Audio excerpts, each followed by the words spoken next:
Alright. Wow. Saudara gue yang kasih dalam Tuhan. Pandemi membuat kita lupa. Natalan sebentar lagi. Hello. Minggu depan kita sudah masuk perjamuan kudus bulan pertama, bulan terakhir sebelum kita masuk Natal. Saudara, bulan November. Wow. Saudara gue yang kasih dalam Tuhan. Kalau kita merayakan Natal di masa pandemi yang belum berakhir, berarti ini our second Christmas, ya kan? Kemarin itu kita merayakan our second Passover, ya kan? Merayakan Paskah yang kedua di tengah masa pandemi, ya kan? Di bulan apa? April kemarin, ya kan? Dan sekarang kita mau merayakan Natal. Saya harap tidak Paskah ketiga lagi, saudara.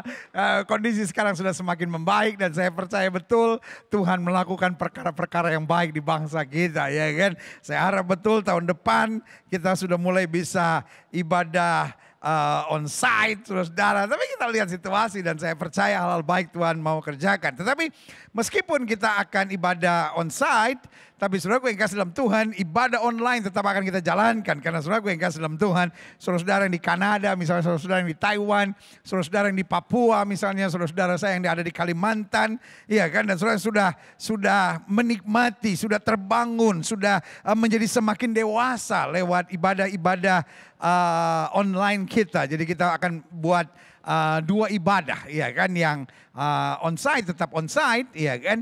Saya tetap akan mengembalakan saudara-saudara secara online. Saya percaya betul this is my gift. Jadi corona ini, ya kan, membuat saya semakin mengerti panggilan saya terutama, yaitu media, saudara-saudara. Dan kalau saya mengembalakan, saya akan sangat efektif dalam pengembalaan melalui media online ini. Jadi saya percaya hal-hal baik Tuhan mau kerjakan, ya kan, haleluya. Nah sekarang kita masuk pada bagian ke-29, berarti tinggal 4 minggu lagi. Ya kan, berarti bulan November kita selesaikan semuanya, bulan Desember kita mungkin mulai bahas banyak tentang Natal, saudara, atau kita mulai masuk pada pembahasan kita yang baru, karena setelah 33 tugas gereja di akhir zaman kita mau bicara tentang 33 hal penting tentang penginjilan. Karena saya mau setiap saudara menyadari bahwa each of you is evangelist. Setiap saudara adalah seorang penginjil, saudara. Haleluya, puji Tuhan. Ya kan? Nah sekarang kita mau bahas tentang menjauhkan diri dari ini ngeri, saudara, dari roh percabulan. Salah satu bad spirit, salah satu roh buruk yang iblis lepas di akhir zaman adalah roh percabulan. Hari-hari ini tidak ada tempat yang bebas dari roh percabulan. Karena itu kita harus hati-hati.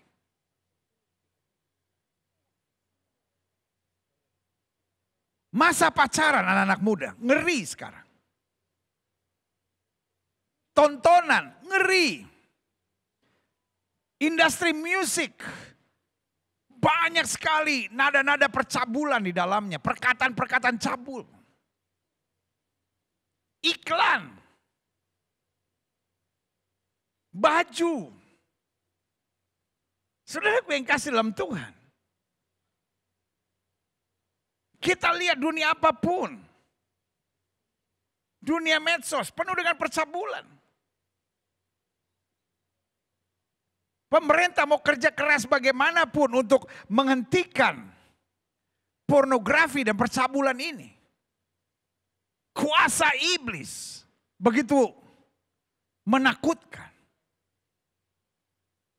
Saya percaya segala bentuk pornografi dan percabulan ini being empowered, sedang di endorse, sedang diberi kuasa oleh kuasa setan. Karena iblis nggak peduli kita beragama, sejauh kita hidup dalam percabulan. Karena pornografi dan percabulan merusak otak. Orang yang terbiasa dengan bacaan-bacaan cabul.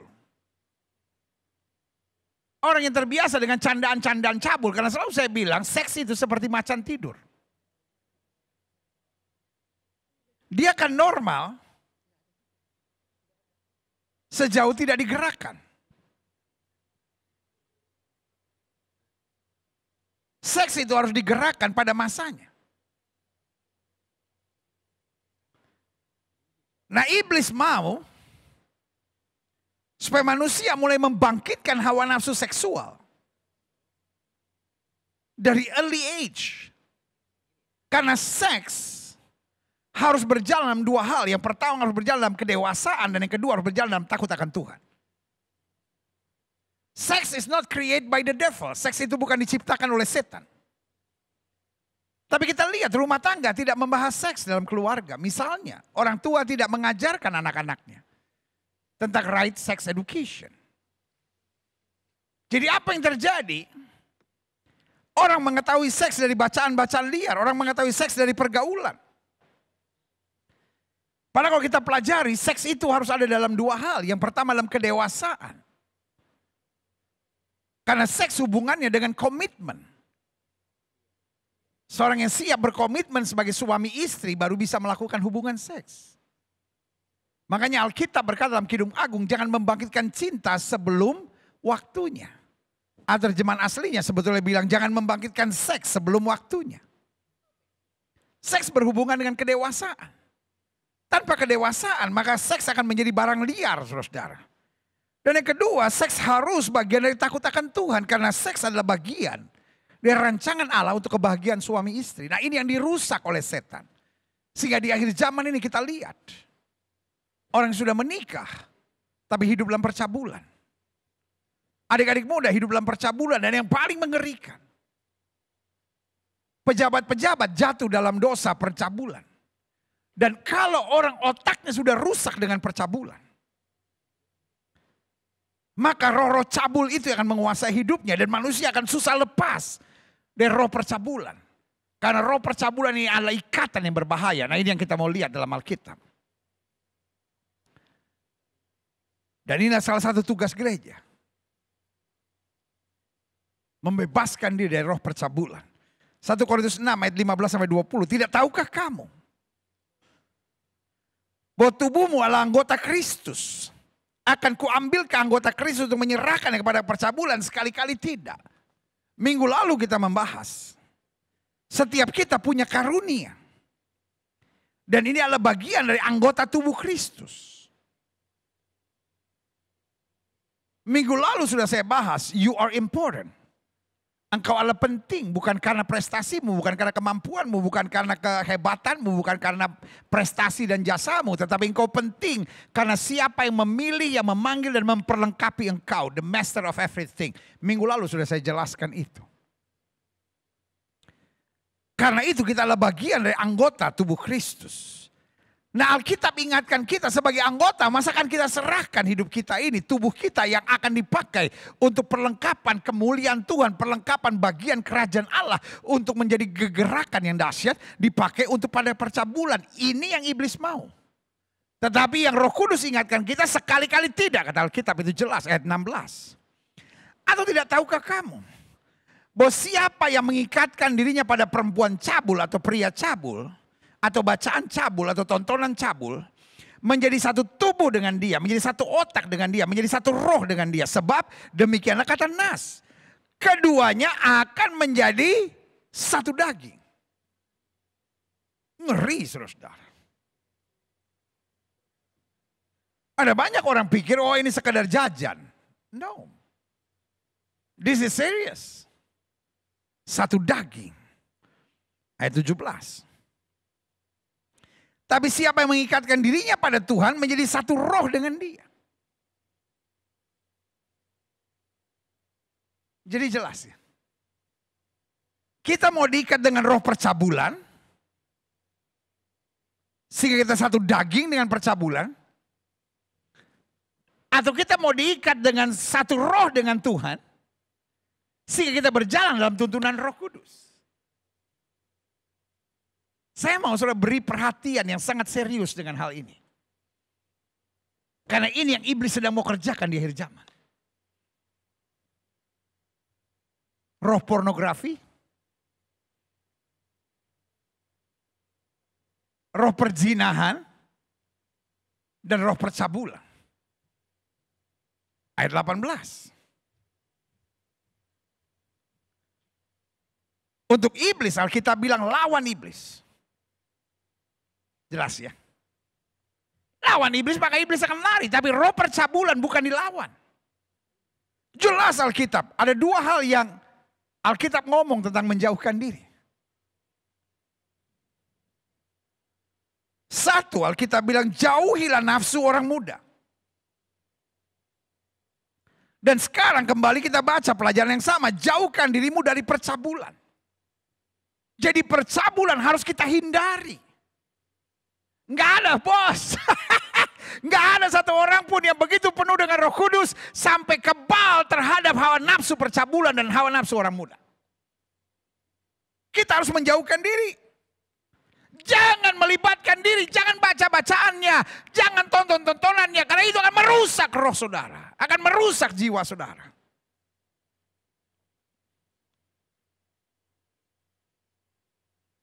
Makanya iblis kata Alkitab lawan, artinya hadapi.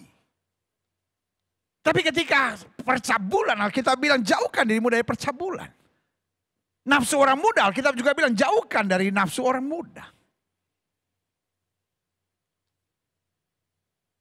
Makanya dalam hal ini saya juga mengingatkan.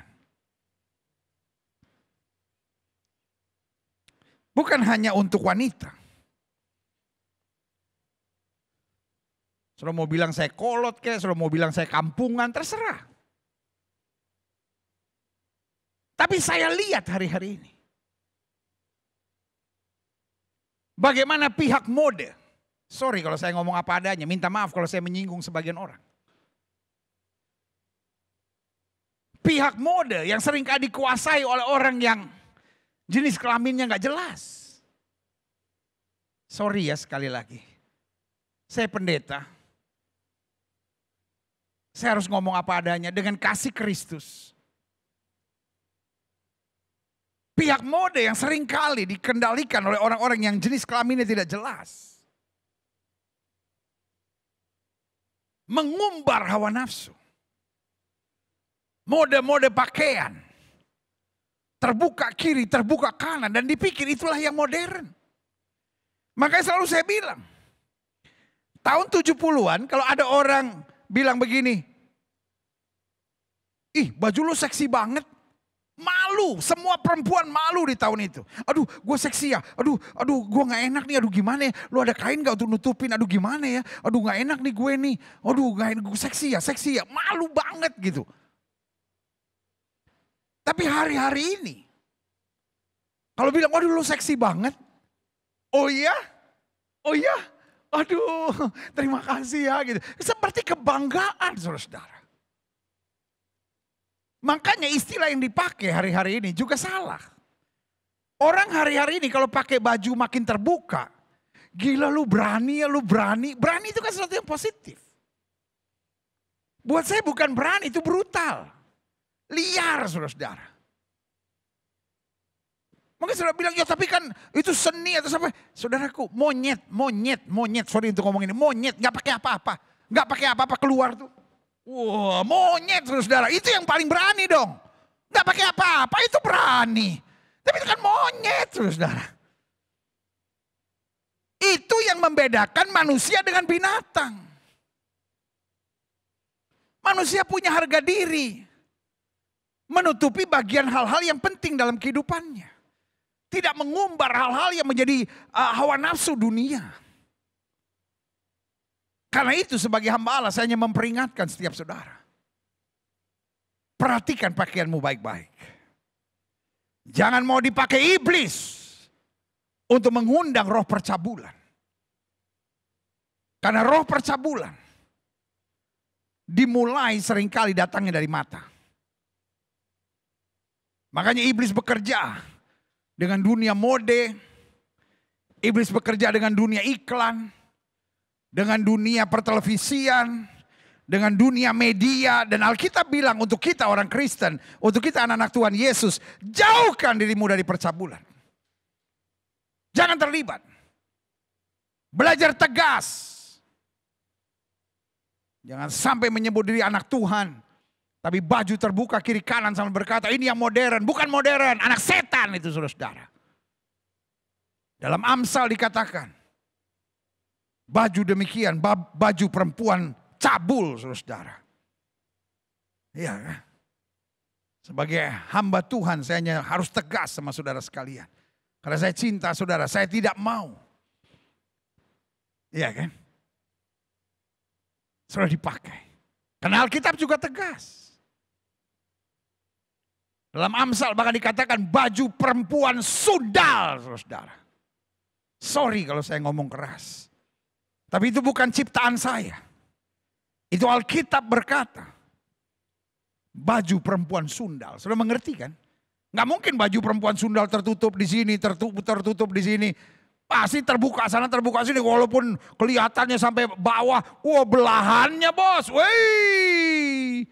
Setan pun sampai kaget. Waduh, bini gua aja gak kayak begitu kelakuannya. Ngerti maksud saya? Hanya Alkitab tegas bilang. Jauhkan dirimu dari percabulan. Rasul natap saya dan berkata. Kenapa iblis serius sekali dengan dosa pornografi, dosa perjinan, dan dosa percabulan ini? Saudara ngerti jawabannya di ayat yang ke-18. Sebab setiap dosa lain yang dilakukan manusia terjadi di luar dirinya. Tapi orang yang melakukan percabulan, perjinahan, pornografi, berdosa dan merusak dirinya sendiri. Jelas ya sampai di sini. Dosa lain dikerjakan di luar tubuh. Tapi dosa pornografi yang masuk pada otaknya, dosa percabulan yang masuk pada tubuhnya, dosa perjinan yang masuk pada tubuhnya, itu dikerjakan terhadap dirinya sendiri. Pada ayat 19 menjelaskan. Atau tidak tahukah kamu bahwa tubuhmu adalah bait Roh Kudus yang diam di dalam kamu. Roh Kudus yang kamu peroleh dari Allah dan bahwa kamu bukan milik kamu sendiri. Kita kan bukan milik kita. Makanya Alkitab bilang, hai istri, tubuhmu bukan milikmu sendiri, milik suamimu. Hai suami, tubuhmu bukan milikmu sendiri, milik istrimu. Saudara mungkin menatap saya dan berkata, saya belum menikah. Betul. Tapi ingat, satu saat kau akan jadi suami. Dan tubuhmu bukan milikmu sendiri, milik istrimu. Jangan kau rusak dari sekarang. Jangan sampai istrimu hanya dapat yang busuk-busuk, yang sampah-sampah, saudara. Hai wanita, jangan goblok. Jangan suamimu nanti akan menyertai hidupmu selama-lamanya, akan bertanggung jawab buat hidupmu. Hanya mendapat yang busuk-busuk, yang sampah-sampah, saudara. Gilbert emosi. Bukan emosi, sayang sama saudara. Karena itu saya harus menyampaikan kebenaran. Karena Alkitab bilang dosa lain dikerjakan di luar tubuh. Dosa ini dosa di dalam daging. Dan apa artinya dosa di dalam daging? Artinya menurun menjadi kutuk keturunan. Coba perhatikan. Bapak yang berzina. Kan Alkitab udah bilang. Tuhan membalaskan dosa ayah kepada anak-anaknya sampai keturunan ketiga dan keempat. Coba saudara lihat. Di kehidupan sehari-hari coba saudara lihat. Suami yang suka berzina. Anak-anakmu tiba-tiba dihamilin orang. Anak-anakmu hamil di luar nikah. Anak-anakmu melakukan hubungan seks sebelum nikah. Kenapa? Dosa perzinahan dan dosa percabulan membelenggu dan mengikat. Pak, kalau kau sayang dengan anakmu. Engkau sayang dengan keturunanmu. Jangan hidup dalam perzinahan. Karena yang terjadi, anak-anakmu akan menerima kutuknya dalam nama Yesus. Ibu, kalau kau sayang dengan anak-anakmu, kau sayang dengan keturunanmu, jangan hidup dengan berzina. Karena kutuknya akan menimpa kemudian keturunanmu rusak semuanya. Dan kita lihat kenapa generasi sekarang generasi yang rusak. Sorry kalau saya ngomong apa adanya. Kenapa kita lihat anak-anak muda sekarang rusak? Sorry, karena generasi bapak ibu kita rusak, saudara. Ini waktunya bertobat. Church, wake up. Gereja Tuhan, orang beragama, orang beriman, Orang percaya, sadari akhir zaman ini serangan terbesar, yaitu roh perzinahan, roh percabulan, roh pornografi itu. Kalau kita yang menyebut diri sebagai orang yang percaya Tuhan tidak melawannya, maka generasi ini akan bertambah rusak dan hancur dengan roh perzinahan dan percabulan. Dan yang mengerikan, orang yang menyebut diri orang beragama, orang yang menyebut dirinya hamba Tuhan, orang yang menyebut dirinya warga gereja, belum tentu bebas dari roh percabulan, dari roh perzinahan, dari roh pornografi ini. Itu sebabnya hari ini saya mau mengingatkan tubuh Kristus, wake up. Saya mau mengingatkan orang-orang beragama, wake up. Jangan biarkan roh pornografi, roh perzinahan, roh percabulan merusak hidup kita, keluarga kita, dan akhirnya masa depan kita dan anak-anak kita. Kita lihat selanjutnya. Ayat 20. Ini yang membuat kita harus sadar meninggalkan roh perzinahan. Sebab kamu telah dibeli. Alkitab bilang bagaimana kita dibeli. Dengan menghapuskan surat hutang, kata Alkitab. Memakukan di atas kayu salib. Yesus bayar harganya. Kita adalah orang-orang berhutang. Berhutang dengan apa? Dengan perzinahan. Berhutang dengan apa? Dengan kuasa kegelapan. Berhutang dengan apa? Dengan dosa. Lalu ditebus oleh darah Yesus. Harganya lunas dibayar.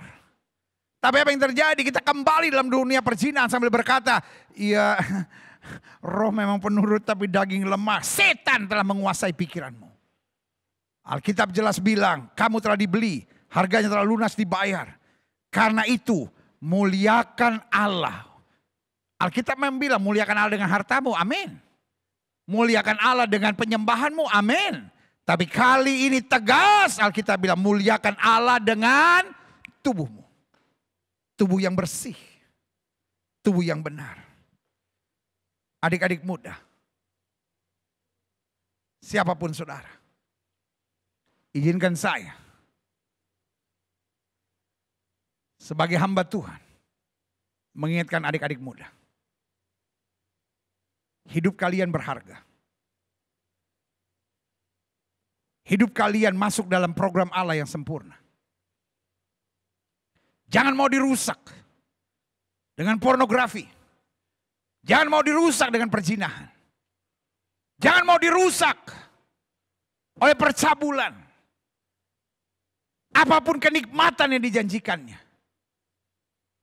Karena hubungan seks hanya boleh berlaku setelah pemberkatan nikah, setelah pernikahan. Bukan di luar pernikahan. Karena seks di luar pernikahan itu namanya seks binatang, saudara. Binatang tidak mengenal janji nikah. Tetapi manusia diperintahkan Tuhan untuk menikah. Setelah itu baru beranak cucu. Makanya firman Tuhan jelas. Tuhan memberkati dan memerintahkan beranak cucu. Orang sekarang beranak cucu dulu baru diberkati. Ngaco, saudara. Yang cowok dan yang cewek, izinkan saya mengingatkan, jangan kotori dirimu.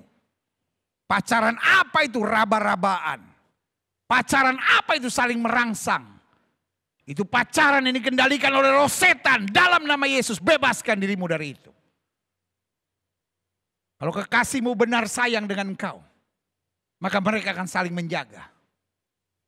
Dan saya berdoa, setiap kita dapat berkata, aku mau memuliakan Tuhan dengan tubuhku. Haleluya. Selanjutnya.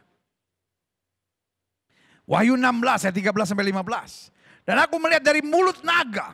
Kita tahu siapa itu naga itu. Setan, saudara. Roh akhir zaman, kuasa kegelapan akhir zaman. Ada yang menafsirkan. Ada yang menafsirkan begini. Dalam Kejadian, dia masih ular. Tapi di dalam kitab Wahyu sudah jadi naga. Apapun penafsirannya silahkan, saudara. Tapi intinya, akhir zaman setan itu digambarkan sebagai naga. Makanya saya tidak rekomen anak-anak Tuhan, orang-orang Kristen, punya gambar-gambar naga di rumahnya. Atau pakai baju bergambar naga. Atau ada naga-naga di daerah sekitarnya. Atau ada ornamen-ornamen naga. Karena naga dalam Alkitab itu menggambarkan setan, saudara. Saya ngerti. Ada orang tertentu yang berkata, tapi sio saya sio naga. Halo?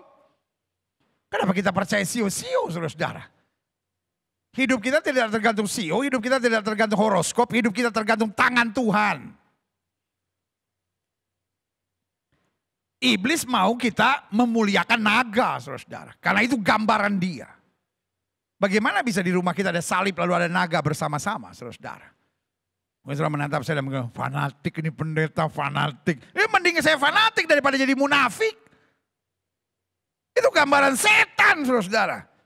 Saya tidak akan menyampaikan khotbah yang hanya untuk disukai oleh jemaat. Saudara mau marah sama saya, saudara mau pindah channel, saudara mau keluar, saudara mau unfollow saya, silahkan, saudara. Yang penting saya ngomong kebenaran buat setiap saudara. Alkitab bilang, dan aku melihat dari mulut naga. Naga itu gambaran setan, saudara.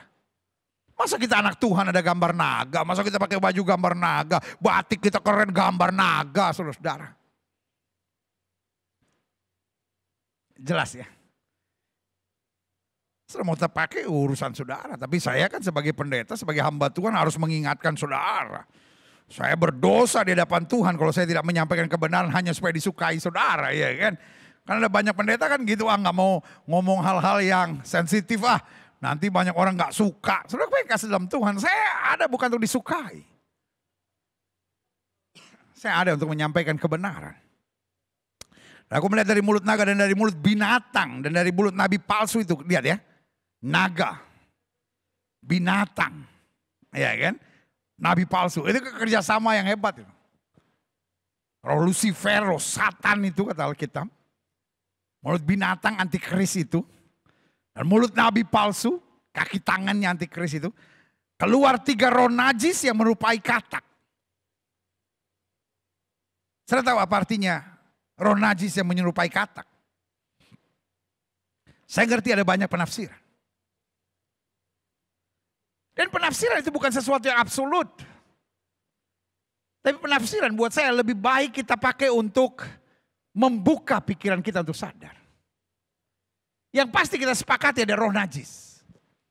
Berarti roh percabulan, roh perzinahan, roh pornografi. Karena roh najis menyerupai katak. Ada banyak penafsiran tentang itu. Tapi buat saya tahu katak. Lompat-lompat.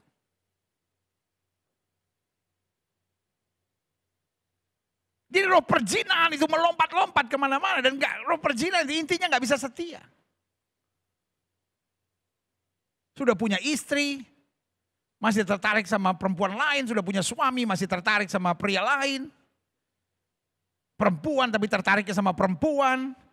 Laki-laki tapi hubungan seksnya dengan sesama laki-laki.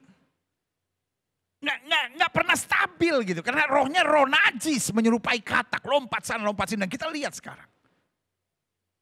Di mana-mana. Persoalan percabulan dan perzinahan ini ditentang di mana-mana. Tapi bukan semakin sedikit.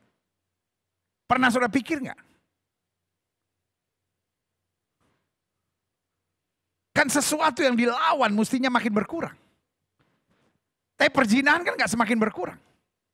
Percabulan kan nggak semakin berkurang. Bahkan industri pornografi makin besar, saudara. Pandemi tidak menyetop perzinahan, percabulan. Bahkan bisnis pornografi ini, bisnis percabulan, perzinahan, merambah sampai online, saudara. Prostitusi online makin dahsyat. Karena antikris, naga, binatang itu, dan nabi palsu, lihat 3 hal. Memberi empower. Buat roh najis, katak melompat-lompat ke sana kemari. Ayat 14. Itulah roh setan yang mengadakan perbuatan-perbuatan ajaib dan mereka pergi mendapatkan raja-raja di seluruh dunia untuk mengumpulkan mereka guna peperangan pada hari besar, yaitu hari Allah yang Maha Kuasa. Lihat saudaraku yang kasih dalam Tuhan. Akhirnya dunia akan dibelah 2. Yang mau hidup dalam kesucian dan yang hidup secara najis. Dan sekarang dunia sedang coba menerima hubungan seks sebelum nikah ya nggak apa-apa lah, asal kalau bisa usaha jangan sampai hamil lah.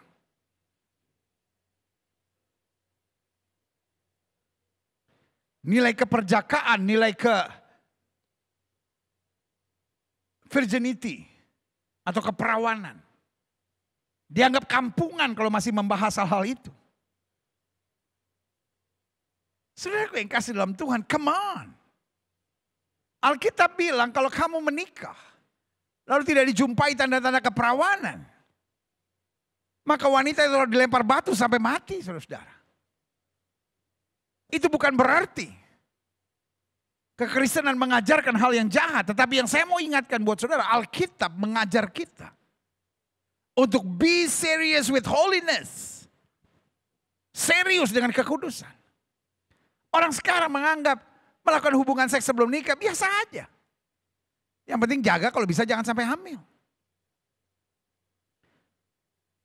Orang sekarang menganggap melakukan hubungan seks di luar pernikahan ya biasa aja, sampai yang penting pokoknya jangan pakai hati lah. Kalau cuman ya orang bayaran ya udahlah nggak apa-apa lah gitu. Hello, orang sekarang menganggap perzinahan laki dengan laki, perempuan dengan perempuan, oh it's normal. Kita harus belajar berjiwa besar untuk menerima keadaan itu. Saudaraku yang kasih dalam Tuhan, kita tidak anti homoseks, kita tidak anti lesbian, yang kita anti dosa homoseks dan dosa lesbian itu. Melakukan hubungan seksnya itu yang jahat di mata Tuhan. Karena saudaraku yang kasih dalam Tuhan, sorry untuk bilang ini. Anjing laki aja gak tertarik sama anjing laki. Babi perempuan tidak tertarik dengan babi perempuan. Kan gak ada anjing laki tomprok-tomprokan sama anjing laki sampai anjingnya bilang, ah kamu kayak manusia, kamu kayak... Iya kan, babi perempuan, tomprok-tomprokan sama babi perempuan. Lalu babinya bilang, kok kamu kayak manusia? Hello?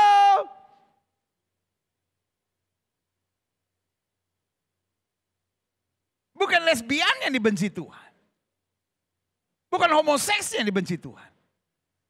Tapi perbuatan dosanya, orangnya Tuhan panggil, orangnya Tuhan kasih, orangnya Tuhan perintahkan. Mari kamu yang letih lesu dan beban berat, aku beri kelegaan kepadamu. Aku bisa merubah kamu, aku bisa menjamah kamu, aku bisa menjadikan kamu baru. Dan aku bisa menjadikan kamu pribadi yang luar biasa. Dosanya, dosanya, dosanya. Itulah percabulan, perzinahan.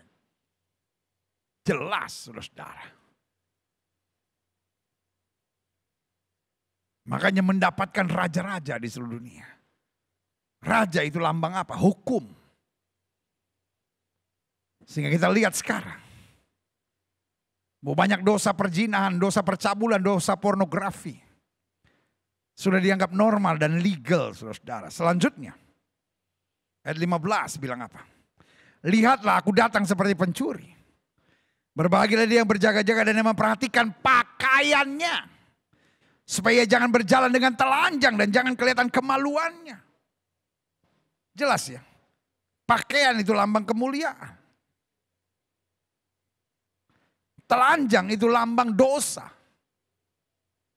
Kita ingat pertama kali Adam dan Hawa jatuh dalam dosa, dia bersembunyi karena dia menyadari dirinya telanjang. Jangan kelihatan kemaluannya. Sorry untuk bilang ini. Sorry sekali lagi, jangan tersinggung. But izinkan saya menyampaikan kebenaran buat saudara sekeras apapun. Even though it's hard for me to say. Tapi hari-hari ini banyak orang udah gak tahu malu. Sorry untuk bilang ini. Ada banyak orang hari ini udah gak tahu malu. Sudah punya suami. Masih kegenitan sama laki-laki lain. Sudah punya istri, masih jajan sembarangan, hubungan seks sembarangan, nonton tayangan cabul sembarangan, lakukan tindakan-tindakan najis sembarangan. Saudaraku, kuasa iblis sedang membelenggu hidup saudara. Sehingga kau ke gereja, tapi sebetulnya perbuatanmu busuk. Ke gereja, tapi engkau sebetulnya menipu Tuhan. Ke gereja, engkau hanya orang munafik. Yang hari ini saya hanya mau ingatkan buat saudara, hanya engkau yang tahu siapa dirimu. Tetapi Tuhan tidak pernah bisa kau bohongi. Istrimu bisa kau bohongi, anak-anakmu bisa kau bohongi. Tapi roh setan itu, roh percabulan itu akan menghancurkan kemudian anak-anakmu dan generasi hidupmu. Cepat bertobat. Cepat minta ampun. Putuskan kutuk itu. Saudara-saudara yang berkata, saya hari ini terima firman Tuhan, saya mau bertobat. What should I do? Ini yang saya bilang, bertobat minta ampun sama Tuhan. Sadari kuasa darah Yesus bisa membasuh dan membenarkan kau. Lalu setelah itu naikkan doa ini. Di dalam nama Yesus. Darah Yesus membungkus aku. Darah Yesus membungkus keluargaku. Dan darah Yesus memutuskan setiap belenggu. Roh percabulan, roh perzinahan, dan roh pornografi. Sehingga anak-anakku dibungkus oleh darah Yesus. Keturunanku selanjutnya dibungkus oleh darah Yesus. Tidak ada kutuk perzinahan yang bisa menembus mereka di dalam nama Yesus.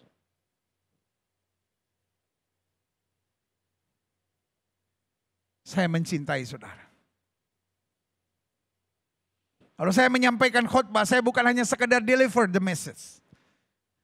Tapi kalau saya menyampaikan khotbah, saya mau setiap saudara ngalamin apa yang Tuhan rencanakan dalam hidup saudara.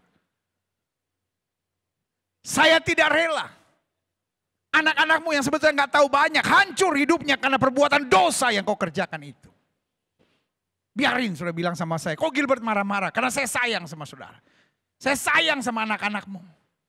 Saya nggak rela lihat anak-anakmu hancur karena perbuatan percabulan, perzinahan dan pornografi yang kau kerjakan dalam hidupmu itu. Di dalam nama Yesus. Karena Alkitab bilang, lihat aku datang seperti pencuri. Orang yang berbahagia.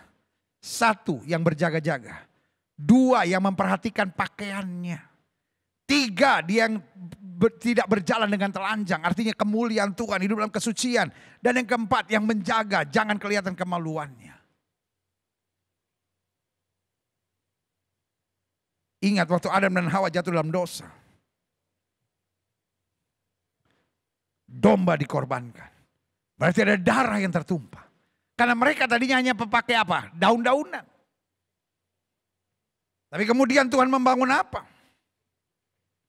Memberikan pakaian dari kulit. Berarti ada darah yang tertumpah. Dan itu yang Kristus kerjakan buat kita. Supaya kita tidak kedapatan telanjang dan tidak kelihatan kemaluannya. Lihat selanjutnya. Jadi ingat. Di akhir zaman ini minimal. Gereja Tuhan minimal masih punya rasa malu. Minggu depan kita akan terima perjamuan suci. Di bulan terakhir sebelum kita merayakan Natal. Bulan November. Saya mau setiap saudara betul-betul hari-hari ini memfokuskan diri untuk back to the holiness. Kembali pada kekudusan. Karena Alkitab jelas bilang tanpa kekudusan tidak seorang pun dapat melihat Allah. Ngelihat aja enggak, apalagi masuk ke sorga. Boleh tahu Alkitab, boleh ngerti segala sesuatunya. Tapi kalau tanpa kekudusan tidak ada seorang pun yang dapat melihat Allah. Minggu depan kita akan terima perjamuan suci. Dan saya harap betul-betul perjamuan suci yang kita terima minggu depan. Adalah perjamuan suci sebagai perjanjian kita. Untuk selanjutnya dan seterusnya. Hidup dalam kekudusan dan kesucian. Karena minimal kita mulai punya rasa malu. Kalau saya anak Tuhan tapi nonton tayangan cabul, kalau saya anak Tuhan. Tapi hidup dalam perzinahan, kalau saya anak Tuhan tapi lakukan hubungan seks sebelum nikah, kalau saya anak Tuhan. Tapi saya selingkuh dengan pria lain, selingkuh dengan wanita lain. Saya anak Tuhan tapi pergi ke prostitusi online, saya anak Tuhan. Tetapi ikut langganan. Tayangan-tayangan online. Minimal kita masih punya rasa malu. Kalau saya anak Tuhan, tapi gak sungguh-sungguh mengandalkan Tuhan, minimal saya masih punya rasa malu. Karena kita tahu, jaminan kepastian kemenangan kita sudah diselesaikan oleh Yesus. Haleluya. Nah, selanjutnya saya pelajari bahwa salah satu hal yang sangat mengkhawatirkan buat gereja di akhir zaman. hilangnya penekanan pengajaran tentang kesucian. Ini yang sangat menyedihkan. Oh, gereja sedang bicara akhir zaman, hebat. Gereja bicara tentang pemulihan dahsyat, gereja bicara tentang doa luar biasa, gereja bicara tentang mujizat, wah hebat. Gereja bicara tentang kelimpahan, wah diberkati. Gereja bicara tentang karunia-karunia Roh Kudus, wah memang sangat luar biasa. Tetapi gereja tidak menekankan lagi tentang kesucian. Buat saya, gereja tanpa menekankan kesucian, dia hanya menjadi kumpulan. Saya ulangi sekali lagi. Gereja tanpa menekankan tentang berita kesucian, maka dia hanya bicara tentang kumpulan manusia. Jelas ya sampai di sini. Klik. Saya pelajari. Kenapa? Tanpa menekankan berita tentang kesucian, maka gereja hanya kumpulan. Karena saya percaya. Orang boleh bicara tentang Yesus. Orang boleh bicara tentang pelayanan. Tapi kalau tanpa kesucian, maka gak ada artinya semuanya itu. Karena Yesus sendiri berkata, kuduslah kamu sebab aku kudus. Kenapa kekudusan dan kesucian begitu penting? Yang pertama saya pelajari. Karena kekudusan dan kesucian adalah benteng. Holiness is a fortress. Jadi orang yang hidup dalam kesucian, setan gak bisa menyerangnya. Makanya yang setan mau adalah it's okay kita pelayanan, it's okay kita ke gereja, it's okay kita baca Alkitab, it's okay kita berdoa. Sejauh kita tetap hidup dalam kompromi dengan perzinahan, percabulan dan pornografi. Dia bisa menyerang otak kita, dia bisa menyerang jiwa kita, dia bisa menyerang keluarga kita, dia bisa menghancurkan generasi anak-anak keturunan kita. Klik. Daniel 11 ayat 31 sampai 32 bilang begini, tentaranya akan muncul, maksudnya tentara Lucifer, tentara kuasa kegelapan. Mereka akan menajiskan apa? The holy place, that fortress. Lihat ya. Menajiskan tempat kudus apa? Benteng itu. Holiness is a fortress. Jadi yang iblis mau dia hancurkan kekudusan kita. Kita mau pendeta kek. Kita mau orang pelayanan kek. Kita mau bisnismen kek. Modal kita sebagai anak Tuhan kekudusan. Sorry. Buat saudara-saudara yang terlibat dalam pelayanan. Tapi masih hidup dengan pornografi, perzinahan, percabulan. Saya mau beritahu. Cepat keluar sekarang. Atau bertobat. Karena kalau tidak. Buat saya engkau penjahat. Buat saya engkau makhluk busuk saudara-saudara. Bayangkan, engkau masih membiarkan diri terikat dengan roh perzinahan, tapi pada saat yang bersamaan, engkau coba-coba pelayanan. Munafik. Ada dua pilihan buat saudara sekarang. Bertobat sungguh-sungguh. Atau jangan rusak pelayanan dengan kejahatan saudara itu. Saya berdoa. Roh Kudus hari ini berbicara spesial buat saudara. Untuk memberi kekuatan buat saudara untuk meninggalkan roh perzinahan. Yang memang roh yang sangat berbahaya. Yang dapat menghancurkan banyak hal dalam hidupmu. Dia benteng. Makanya tentara setan itu, tentara Lucifer akan muncul. Mereka akan menajiskan tempat kudus benteng itu. Jelas ya. Dan kalau bentengnya sudah hancur, menghapuskan korban sehari-hari dan menegakkan kekejian yang membinasakan. We proud of our Bible. Kita bangga dengan Alkitab kita. Alkitab menjelaskan segala sesuatunya. Iblis gak akan menyerang ekonomi saudara. Iblis gak akan menyerang prestasi saudara. Oh iblis biarkan saudara mau punya ekonomi bagus, prestasi bagus. Sejauh engkau masuk dalam dosa perzinahan, dia udah bisa kuasai segala-galanya. Ayat 32 bilang, dan orang-orang yang berlaku fasik terhadap perjanjian akan dibujuknya sampai murtad dengan kata-kata licin. Tapi umat yang mengenal Allahnya, umat yang tetap kudus dalam hidupnya, akan tetap kuat dan akan bertindak.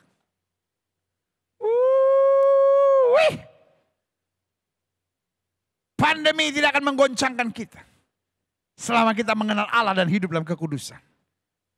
Karena kita dibentengi. Wow, haleluya, haleluya. Sama-sama bilang saya dibentengi. Saudara boleh ketik di live chat sekarang. Kekudusan adalah benteng. Ayo, ketik di live chat ya. Kekudusan adalah benteng. Saya mau saudara deklarasikan. Karena saya mau mendorong jemaat Tuhan hari-hari ini. Untuk menjadi orang-orang yang di hatinya, di jiwanya, di pikirannya, di hidupnya selalu terdorong. Saya mesti hidup kudus, saya mesti hidup kudus, saya mesti hidup kudus, saya mesti hidup kudus. Sebab tanpa kekudusan tidak seorang pun dapat melihat Allah. Yang kedua, kekudusan bukan hanya benteng. Tapi kekudusan juga adalah senjata. Di dalam Alkitab digambarkan tentang anak-anak seorang imam. Yaitu Skewa. Anak-anak imam ini melihat luar biasa pelayanan Paulus. Paulus mulai mengusir setan.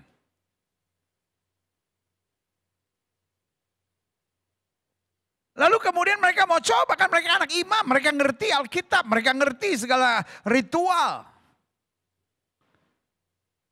Lalu mereka lihat ada kerasukan roh lain. Langsung mereka datang dan mereka berkata, aku mengutuk engkau setan di dalam nama Yesus yang diberitakan oleh Paulus. Tiba-tiba orang yang kerasukan setan ini berdiri.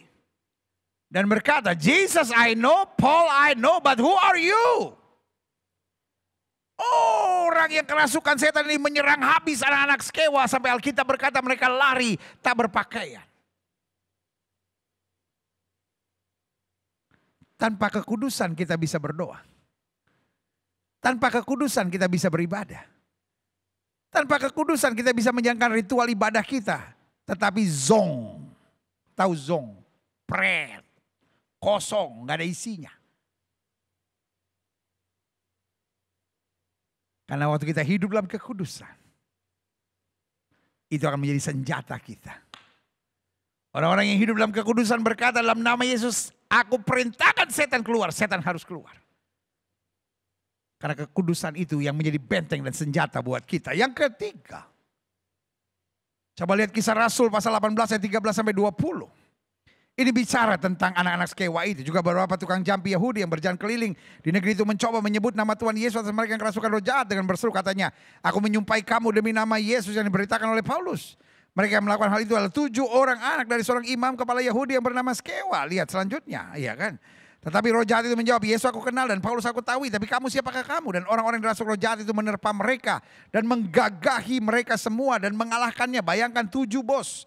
Sehingga mereka lari dari rumah orang itu dengan telanjang dan luka-luka. Hal itu diketahui oleh seluruh penduduk Efesus. Baik orang Yahudi maupun orang Yunani. Maka ketakutanlah mereka semua dan makin masyhurlah nama Tuhan Yesus. Ayat 18. Banyak di antara mereka yang telah menjadi percaya datang dan mengaku di muka umum bahwa mereka pernah turut melakukan perbuatan-perbuatan seperti itu. Banyak juga di antara mereka yang pernah melakukan sihir, mengumpulkan kitab-kitab lalu membakar di depan mata semua orang. Nilai kitab-kitab itu ditaksir 50.000 uang perak. Dengan jalan ini makin tersiarlah firman Tuhan dan makin berkuasa. Kenapa? Karena kekudusan tidak pernah bisa ditawar.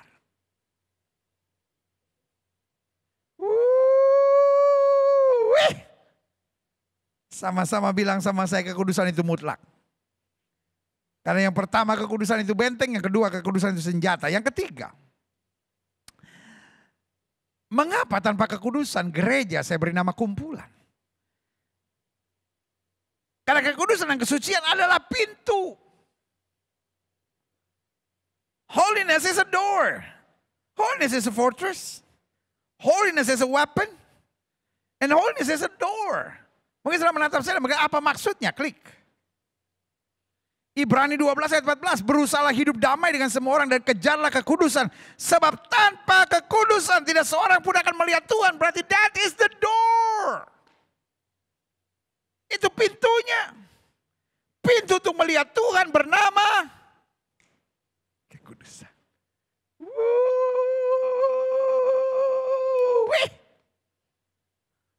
Ayo, tulis di live chat saudara. Pintu untuk melihat Tuhan bernama kekudusan. Tanpa kekudusan kita bisa ke gereja, tanpa kekudusan kita bisa berdoa, tanpa kekudusan kita bisa melayani.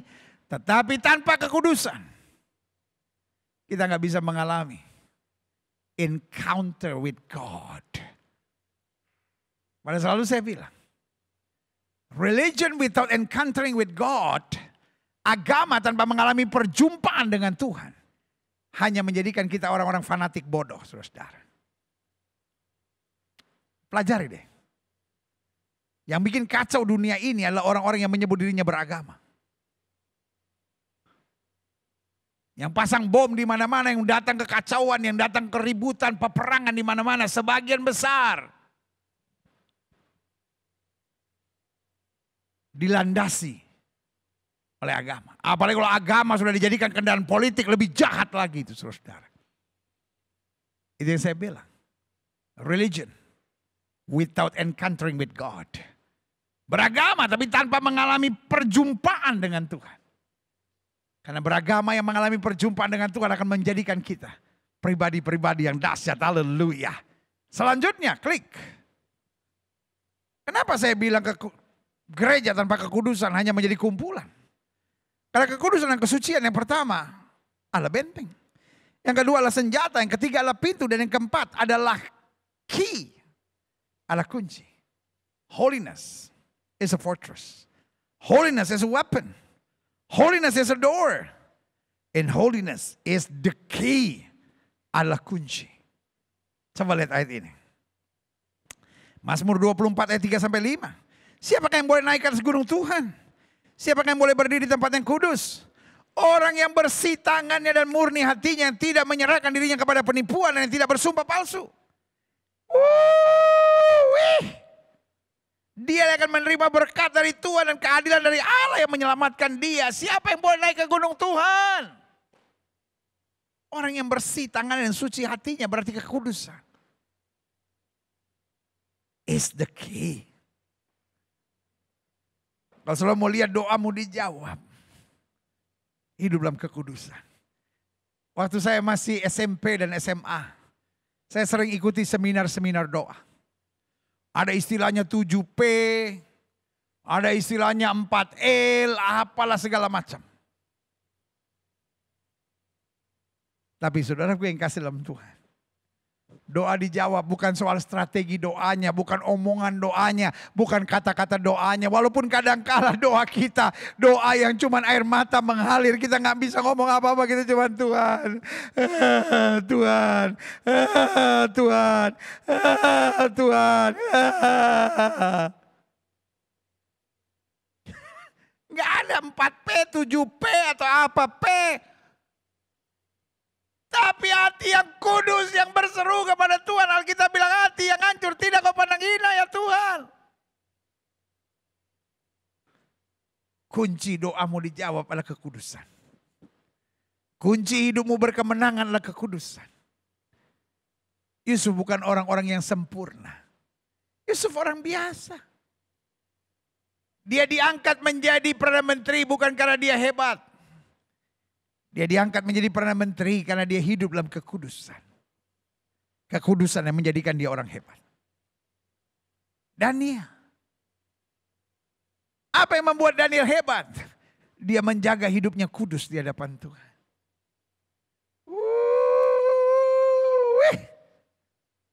Saya berdoa. Kita semua bisa mengingat apa yang Tuhan ngomong sama Yosua. Kuduskan dirimu hari ini, maka besok Tuhan akan melakukan perbuatan yang gagah perkasa. Kalau saudara ingin doamu dijawab, engkau ingin rumah tanggamu dipulihkan, engkau ingin penyakitmu disembuhkan, engkau ingin sesuatu yang dahsyat mulai terjadi dalam hidupmu, jaga hidupmu kudus. Dan waktu hidupmu dalam kekudusan, maka pintu-pintu langit terbuka dan kemuliaan Tuhan dicurahkan bagi orang yang hidup dalam kekudusan. Haleluya.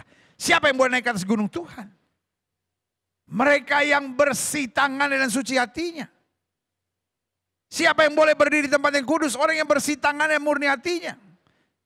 Karena orang yang bersih tangan dan murni hatinya, dia akan menerima berkat dari Tuhan dan keadilan dari Allah yang menyelamatkan dia. Haleluya. Sama-sama bilang sama saya, kekudusan adalah kunci.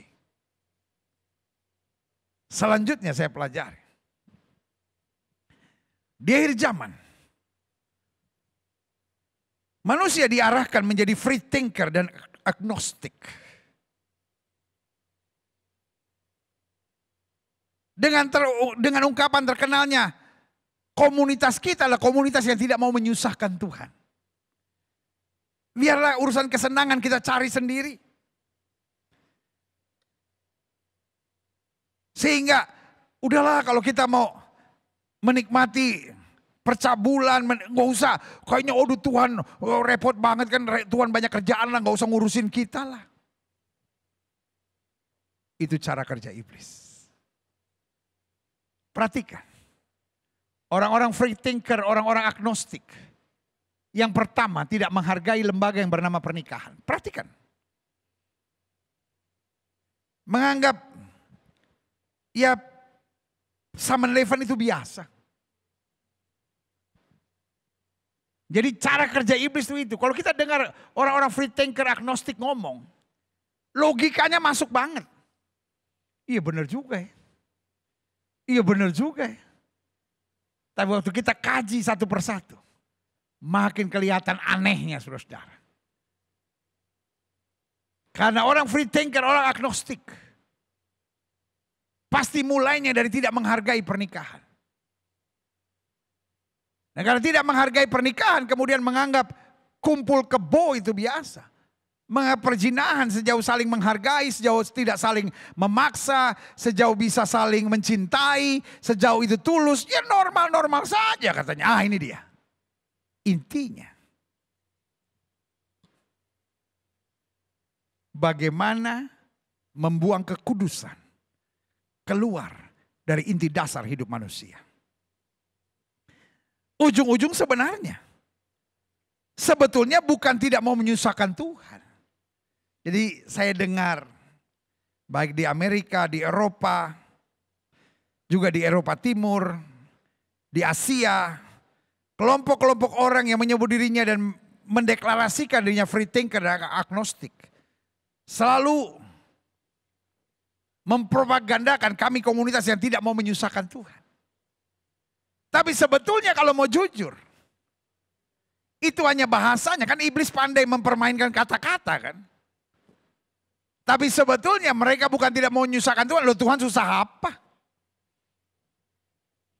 Tuhan katakan jadi semua jadi kok. Kun fayakun kata orang Arab bilang. Tuhan menciptakan langit dan bumi hanya dengan firman. Tuhan ciptakan bintang, bulan, matahari. Katakan jadi saudara. Bukan tidak menyusahkan Tuhan. Itu hanya istilah yang keluar dari mulutnya. Tapi intinya orang free thinker dan agnostik adalah orang yang tidak mau disusahkan Tuhan. Karena merasa bangun pagi harus doa baca Alkitab. Wah itu nyusahin tuh. Harus bangun rumah tangga dengan kekudusan. Wah nyusahin tuh. Harus berkata tidak pada hawa nafsu. Wah nyusahin tuh. Harus berkata tidak pada narkoba, seks bebas. Wah nyusahin tuh. Kan dianggap hidup beriman, hidup takut akan Tuhan itu nyusahin. Padahal Tuhan kasih aturan bukan supaya kita susah. Tapi supaya kita merdeka dari segala jerat dan belenggu iblis. Saudara. Ini yang harus kita hati-hati saudara. Selanjutnya saya pelajari. Adapun tujuan iblis. Dengan percabulan dan perzinahan. Yang pertama. Agar manusia melupakan kodratnya sebagai makhluk mulia dengan tawaran kenikmatan sesaat. Iya ya. Ketika manusia bisa hidup dalam kekudusan, maka manusia hidup dalam kemuliaan.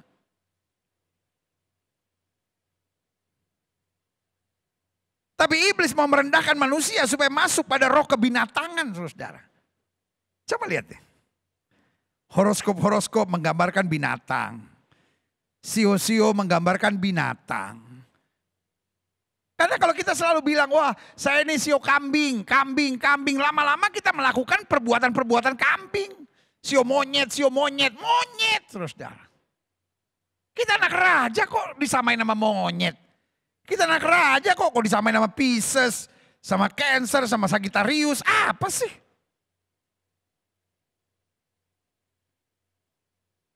Iya kan?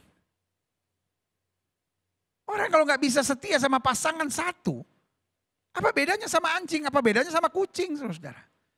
Apa bedanya sama binatang? Kok udah punya istri masih tertarik sama perempuan lain?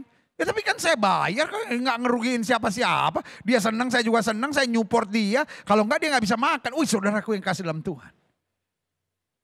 Itu yang saya bilang, roh kebinatangan telah menguasai. Engkau diciptakan sebagai makhluk mulia. Saya minta maaf kalau saya harus jujur bicara hari ini.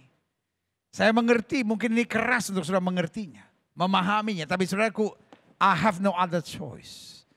Saya nggak ada pilihan lain.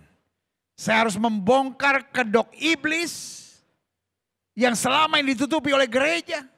Karena gereja takut bicara kekudusan, gereja takut bicara tentang percabulan, gereja takut bicara tentang pornografi, gereja takut bicara tentang perzinahan. Kenapa? Karena ini bicara yang keras, saudara. But I love you. Saya mau saudara kembali pada kodrat sebagai makhluk mulia yang boleh naik ke gunung Tuhan. Hanya orang yang bersih tangan yang murni hatinya. Yang menjauhkan diri dari segala dosa percabulan. Yang kedua, tujuan iblis dengan roh percabulan dan perzinahan. Kenapa dia lepaskan roh najis yang seperti katak ini? Memisahkan manusia dari kasih Kristus serta memiliki hubungan langsung. Baca hotline dengan sorga. Dengan kekudusan. Kita bisa masuk dalam hadirat Tuhan. Makanya Alkitab bilang bukan telinga Tuhan kurang tajam. Bukan tangan Tuhan kurang panjang. Tapi yang menjadi jurang penghambat antara kamu dengan Allahmu yaitu segala dosamu. Apakah orang berdosa tidak bisa mendekat pada Tuhan? Bisa. Apakah orang berdosa tidak boleh masuk ke hadirat Tuhan? Boleh. Apakah doa orang berdosa tidak didengar oleh Tuhan? Didengar. Tapi doa yang mana? Doa orang berdosa yang pasti didengar Tuhan adalah doa pengakuan dosa. Orang berdosa sebelum datang lebih jauh meminta apapun pada Tuhan. Bereskan dosamu. Bereskan dosamu. Makanya Paulus bilang tidak ada yang bisa memisahkan aku dari kasih Kristus. Ketelanjangan, pedang, malapetaka, mara bahaya tidak bisa. Orang kalau hidup dalam kekudusan mau ditekan, mau dihina, mau dibully, mau dianiaya. Kita tetap melihat kemuliaan Tuhan. Haleluya. Lihat Yusuf dianiaya, dituduh, dibuang ke dalam penjara. Tapi kalau dia hidup dalam kekudusan dari dalam penjara, Tuhan angkat dia jadi Perdana Menteri. Itu yang bisa kau alami kalau kau hidup dalam kekudusan. Iblis mau pisahkan kita dari kasih Allah. Iblis mau kita kehilangan kasih Bapa. Iblis mau kita kehilangan hotline dengan sorga. Karena hotline itu hanya terbuka. Waktu kita mempertahankan hidup kudus. Kita tidak bisa hidup kudus karena perbuatan. Kita hidup kudus karena darah yang tertumpah di kayu salib. Tugas kita adalah menjaga kekudusan. Ngerti maksud saya? Jadi tugas kita bukan menciptakan kekudusan. Tapi kita yang sudah diampuni. Jangan kembali pada muntahnya. Jangan kita menyalibkan Yesus yang kedua kali. Jadi jangan saudara pikir, kita bisa berjuang untuk hidup kudus. No, hidup kudus datangnya dari Kristus yang telah memakukan surat hutang kita di kayu salib. Tapi setelah itu kata Alkitab, kerjakan keselamatanmu. Artinya kita harus mempertahankan kehidupan kudus yang sudah dikerjakan Kristus dalam hidup kita. Jelas ya sampai di sini. Karena itu yang membuka hotline kita dengan surga. Tapi ketika kita hidup dalam dosa, kita bilang bukan tangan Tuhan kurang panjang, bukan telinganya yang gak sanggup dengar, tapi menjadi jurang penghambat antara kamu dengan Allahmu, itu segala dosamu. Klik. Kenapa iblis serius sekali dengan melepaskan roh najis, roh katak di akhir zaman ini? Karena tujuan iblis dengan percabulan dan perzinahan membuat manusia terjebak dalam lingkaran setan yang kemudian kompromi dengan dosa-dosa lainnya karena merasa sudah rusak. Ya saya sudah melakukan hubungan seks sebelum nikah jadi wajar aja. Saya sudah pernah gugurkan kandungan jadi ya saya jual diri aja gitu. Ya saya sudah pernah lakukan hubungan seks seperti ini. Saya sudah melakukan dengan banyak orang. Jadi ya normal saja. Jadi lihat saudara yang kasih dalam Tuhan. Setan itu ada pada sebuah titik di mana manusia gak pernah merasa puas. Coba kita lihat. Sorry ya saya ngomong apa adanya. Dan saya percaya dunia yang open seperti sekarang membuat saudara ngerti apa yang saya ngomong. Kalau binatang melihat perbuatan seks manusia hari-hari ini, binatang pun terkejut. Anjing hubungan seks. Satu laki anjing jantan sama anjing betina. Tapi manusia sekarang bisa melakukan seks yang gak masuk akal. Sebuah pesta besar-besaran. Dan saudaraku yang kasih dalam Tuhan, come on. Di dalamnya ada orang-orang yang menyebut dirinya beragama dan terlibat di dalamnya dan menganggap wajar dan biasa. Roh binatang telah menguasai saudara. Sekali lagi saya bilang. Kalau binatang bisa berbicara. Dan melihat perbuatan-perbuatan cabul dari manusia. Anjing mungkin geleng-geleng kepala dan berkata, saya itu anjing. Tapi perbuatan seks manusia lebih anjing daripada anjing. Kalau babi yang banyak orang bilang haram. Tapi buat kita anak Tuhan harum. Iya kan? Kalau babi bisa melihat perbuatan seks orang-orang tertentu. Babi akan tutup mata dan bilang, ih najis, kotor. Babi pun geli lihat perbuatan sebagian orang dalam hubungan seksnya. Ini waktunya. Gereja Tuhan sadar. Manusia terjebak dalam lingkaran setan. Yang kemudian kompromi dengan dosa-dosa lainnya karena merasa sudah rusak. Orang yang sudah merasa rusak dengan hubungan seks akhirnya lari ke drugs. Dan mau cari kembali kepuasan yang lebih gila lagi. Saudaraku yang kasih dalam Tuhan. Ini waktunya. Kita semua kembali pada sebuah berita yang bernama kekudusan. Dekat Tuhan. Hidup dalam terang Tuhan. Bergaul dengan firman Tuhan. Selanjutnya. Kenapa iblis sangat serius sekali dengan melepaskan roh najis yang serupa katak di akhir zaman ini? Apa tujuan iblis dengan percabulan perzinahan? Membuat manusia kehilangan rancangan kebahagiaan buatan sorga diganti dengan kebahagiaan semu dari dunia ini. Yesus bilang damai sejahtera yang kuberikan kepadamu tidak seperti yang dunia berikan. Artinya apa? Kebahagiaan sorga. Dalam kekudusan, dalam kebenaran, dalam kesucian. Itu adalah kebahagiaan dari dalam yang terpancar keluar dan tidak bisa dibandingi oleh apapun dan siapapun. Tetapi saudaraku yang kasih dalam Tuhan. Iblis mau menawarkan kebahagiaan sesaat. Sehingga orang merasa, aduh hidup Kristen berat ya, kesucian, satu suami cuma boleh punya satu istri. Berat banget hidup komitmen seperti itu. Tapi itulah nilai kehidupan yang mulia dan berarti. Hidup kawin cerai, hidup hubungan seks bebas, hanya membuat saya bertanya, apa bedanya engkau dengan binatang? Bahkan sorry untuk bilang, sebagian saudara lebih rendah dari binatang nilai perbuatan seksmu itu. Karena itu sebagai hamba Allah saya ingatkan buat siap saudara. Mari kita kembali pada rancangan Allah yang sebenarnya. Karena orang yang hidup dalam kesucian, hidupnya penuh kebahagiaan. Hidupnya penuh dengan kebanggaan. Dan hidupnya penuh dengan damai sejahtera. Yang dunia tidak pernah bisa berikan. Haleluya. Selanjutnya, wow. Yang kelima. Tujuan iblis dengan percabulan dan perzinahan. Kenapa iblis serius sekali dengan melepaskan roh najis berupa katak ini? Supaya pada akhirnya manusia terlempar ke neraka. Karena tidak ada orang cabul. Tidak ada orang najis. Tidak ada orang yang hidup dengan pornografi. Tidak ada orang yang hidup dengan hubungan seks bebas. Yang bisa ada di surga. Alkitab berkata, seperti pada zaman Nuh, manusia kawin dan mengawinkan.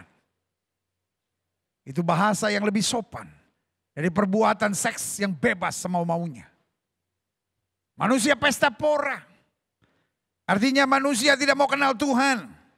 Manusia hidup menurut maunya sendiri, ini yang disebut free thinker dan agnostik di zaman sekarang. Sampai tiba datangnya bahtera. Nuh yang hidup dalam kesucian, Nuh yang hidup bergaul dengan Allah, aman. Karena dia ada dalam kemuliaan. Saya mengerti khotbah-khotbah seperti ini tidak populer. Dan saya berani katakan buat saudara, bahwa khotbah hari ini saudara bisa cek di YouTube. Pasti jemaatnya terendah saudara-saudara. Karena orang gak suka dengar saya khotbah begini. Orang gak suka dengar pengupasan firman tentang ini. Saudara boleh cek dibanding minggu-minggu lalu dan minggu-minggu depan. Kan sekarang saudara bisa cek sendiri tuh. Berapa jemaatnya yang diberkati dengan program ini. Dengan ibadah ini. Tapi saudara gue yang kasih dalam Tuhan sekali lagi. Saya tidak mau saudara hanya senang.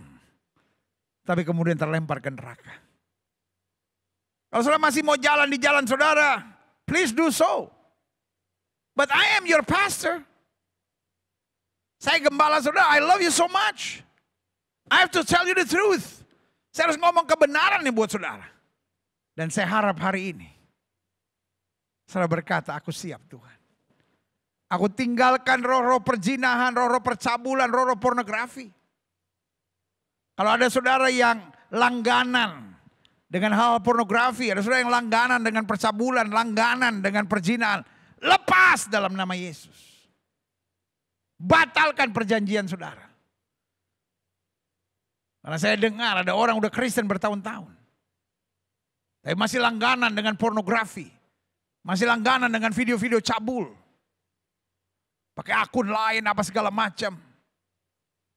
Tapi hari ini dalam nama Yesus. Karena minggu depan kita akan terima perjamuan suci. Batalkan dalam nama Yesus. Buat perjanjian, Tuhan mulai sekarang aku hidup kudus. Adik-adik muda yang pacaran lakukan hubungan seks sebelum nikah. Dengar firman Tuhan, selesai firman Tuhan ini, telepon pacar saudara. Bilang kita berhenti dengan segala perbuatan hubungan seks cabul kita ini. Kalau dia masih masih bilang putus. Saya tidak mau tubuh saya jadi binatang.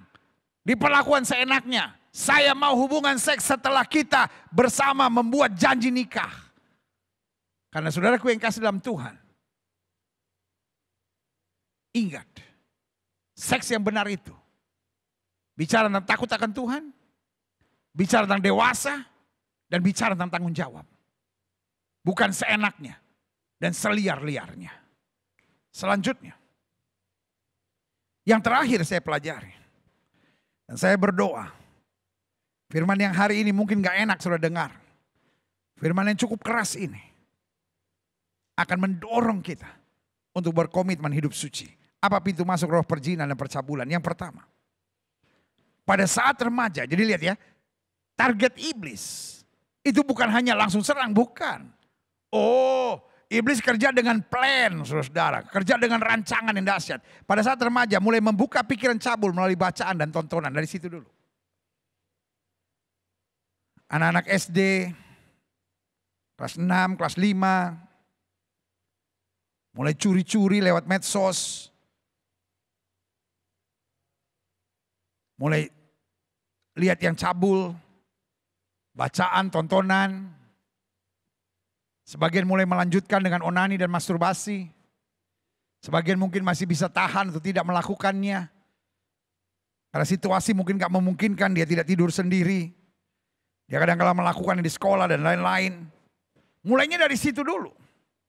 Sekali lagi saya bilang, seks itu ibarat macan tidur. Kalau macan tidur kita buka pintu, ada macan tidur kita tutup pelan-pelan. Jangan coba dekat. Jangan ada macan tidur kita buka. Wah bagus nih. Kita selfie. Kita tarik dia punya apa tuh kumisnya gitu. Lucu nih. Macannya langsung kaki depan kanan, kaki depan kiri. Dijadiin satu. Lo berdoa Tuhan berkati makanan ini amin. Jangan bangunkan macan tidur saudara. Tapi strategi iblis. Untuk pintu masuk roh perjinahan dan percabulan.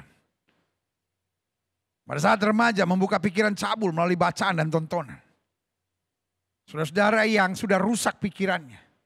Dengan bacaan dan tontonan ini. Berlutut di kaki Tuhan. Minta darah Yesus bersihkan pikiran.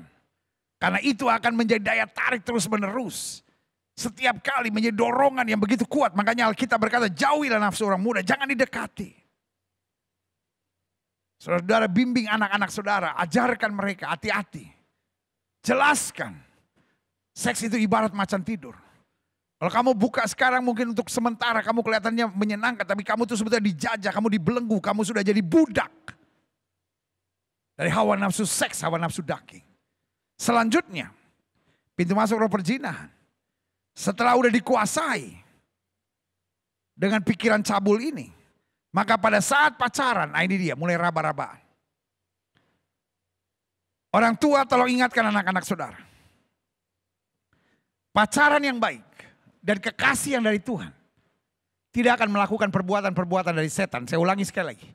Kekasih dari Tuhan tidak akan melakukan perbuatan-perbuatan dari setan. Adik-adik muda yang sama-sama menerima berkat firman Tuhan hari ini, saya hanya mau ingatkan buat saudara. Kalau pacar saudara melakukan tindakan-tindakan dari setan, berarti dia berasal dari setan. Simple. Sorry. Adik-adik muda, Om Gilbert ini kalau ngomong selalu apa adanya. Om Gilbert gak bisa ngomong tuh putar kiri, putar kanan. Om Gilbert ngomong apa adanya. Dan adik-adik muda, Om Gilbert ngomong sama kalian. Dengar ya.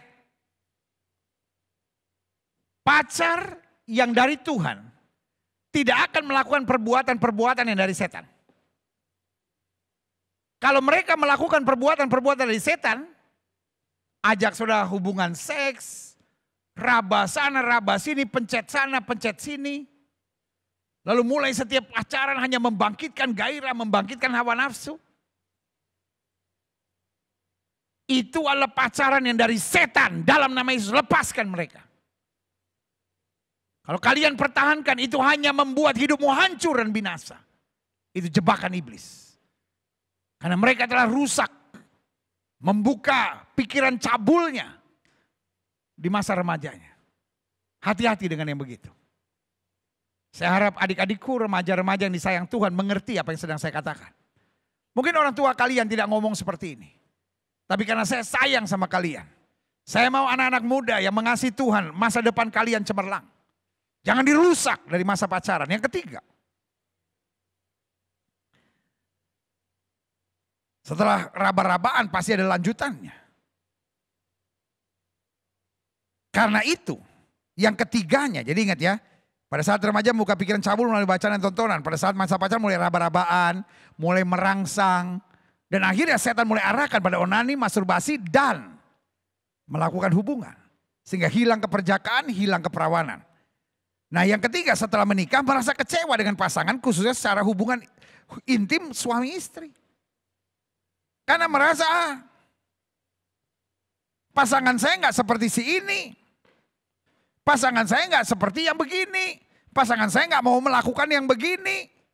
Oh pasangan saya sudah tidak perawan, pasangan saya sudah tidak perjaka. Jangan-jangan dia pernah melakukan begini. Jangan-jangan kalau kami lagi hubungan dia sedang memikirkan ini. Rusak semuanya.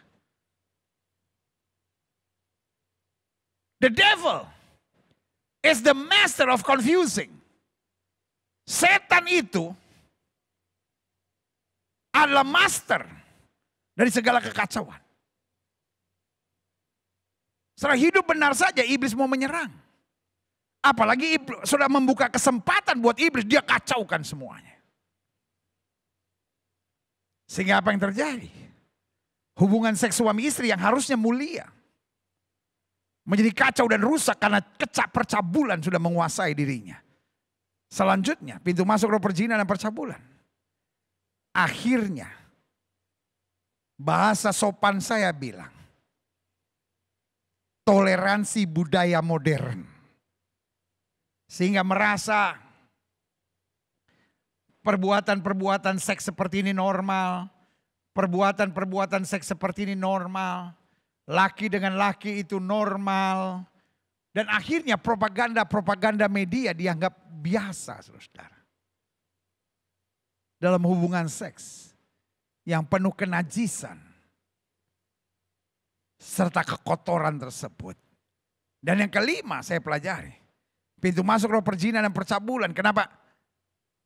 Iblis tidak langsung hanya menyerang, tapi iblis merancangkan segala sesuatu. Mulai saat remaja, membuka pikiran cabul melalui bacaan dan tontonan. Pada saat pacaran mulai raba-rabaan. pegang-pegangan, saling merangsang. Dan diarahkan untuk melakukan hubungan seks sebelum nikah. Akhirnya setelah menikah merasa kecewa dengan pasangan, khususnya hubungan intim suami istri yang harusnya mulia. Tapi menjadi penuh dengan kecurigaan. Penuh dengan saling membanding-bandingkan satu sama lainnya. Akhirnya menganggap toleransi budaya modern lewat propaganda media dianggap normal. Laki sama laki normal. Kalau hubungan seks yang gak normal dianggap biasa. Dan Alkitab bilang, menggantikan hubungan seks yang normal dengan yang tidak normal. Dan akhir yang kelima, rusaknya lewat apa? Kurangnya komitmen kekudusan dalam kehidupan. Kita menganggap yang penting kan saya tetap ke gereja. Yang penting kan saya tetap berdoa. Yang penting kan saya tetap baca Alkitab. Yang penting kan saya tetap pakai kalung salib.